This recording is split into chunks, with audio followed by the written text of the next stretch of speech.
రండి చూద్దరు.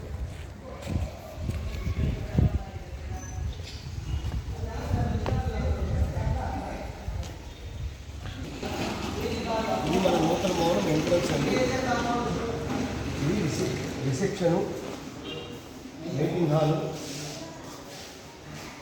Mini function hall అండి ఇది. Meeting hall.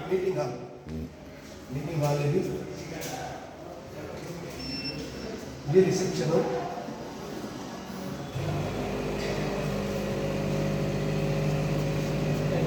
ఇది మన భోజనశాల.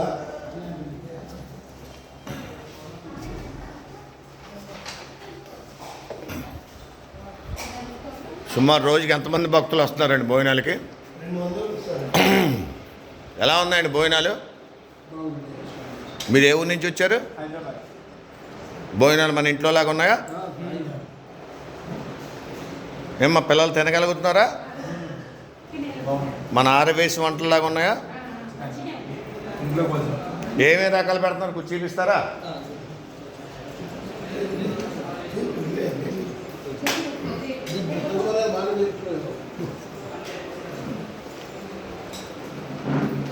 ఉప్పు, పచ్చడి, పప్పు, వేపుడు, కలర్ రైస్, కారాస్, ఆటు, సాంబారు, రసం, పెరుగు, రైస్.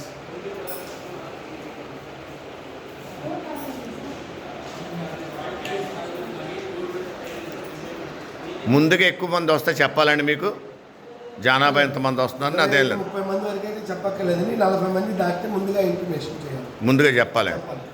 25-30 మంది వరకు అయితే.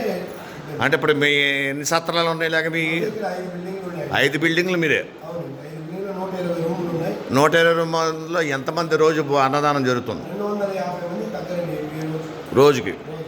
200 నుంచి 250 మంది తగ్గరు. సాయంకాలం పొద్దున్న టిఫిన్ పెడుతున్నారా? పొద్దున్న లేదు, మధ్యాహ్నం నైట్.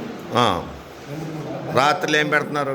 నైట్లో ఆల్కోహాల్, ఇడ్లీ ఒకరోజు, తర్వాత ఒకరోజు గ్యాస్, ఒకసారి పొంగల్, ఒకరోజు వచ్చి బెన్సరా ఉప్మా, ఇట్లా రకాలు.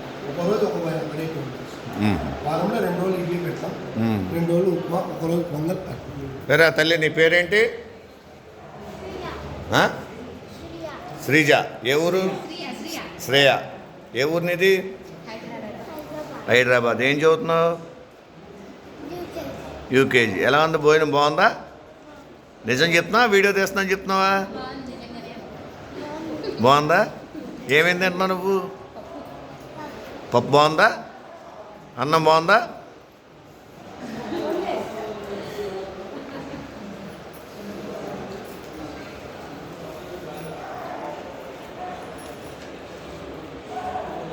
ఇది గది నిర్మాణ దాతల పేర్లండి.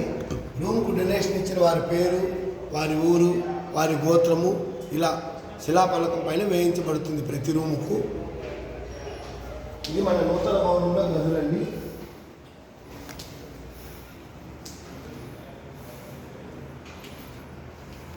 ఇది మన నూతన భవనంలో కొత్త గదులండి. 6కు 6:30 మంచం ఉంటుంది. మంచం మీద 3 పడుకోవచ్చు. వచ్చిన భక్తుల సౌకర్యార్థం మన లగేజ్ పెట్టుకోవడానికి షెల్ఫ్ టైప్లో అన్ని రూముల్లో చేయించాము. ఒక చిన్న టీపాయి, ఒక చైరు, చిన్న స్టూలు, వాష్ బేషను, బాత్రూమ్స్ అండి. 24 గంటలు హాట్ వాటర్ సౌకర్యం కలదు, లిఫ్ట్ సౌకర్యము కలదు. దేవస్థానములకు అతి దగ్గరలో దక్షిణ గోపురం నుంచి 850 మీటర్ల డిస్టెన్స్లో ఉంటుందండి. ప్రతి రూము ఏసీ సౌకర్యం కలదండి. భోజనశాల కూడా AC, waiting hall AC, office room AC, total building మొత్తం ఏసీ అండి. ఏసీ డార్మెటరీ హాల్ కూడా కలదు. సార్ మండలి వెంకటబాబు గారు, నేను ఆర్ఎస్ స్టేట్ సెక్రటరీ గారు. అది కాక ఈస్ట్ గోదావరిలో మంచి తాత. ఎలా ఉంది సార్ మీకు ఇక్కడ దిగేరుగా? మీకు ఎలా ఉంది? ఇక్కడ ఫెసిలిటీస్ ఎలా ఉన్నాయి? సదుపాయాలు?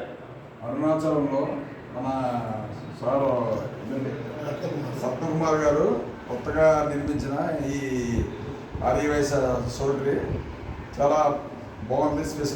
స్పెసిఫిక్గా ముందు దేవస్థానానికి గుడికి దగ్గరగా అందరికీ తెలిసే విధంగానే ఈ నిర్మాణం కూడా ఎక్కడ రాజీ పడకుండా చాలా పీస్ఫుల్గా కట్టారు.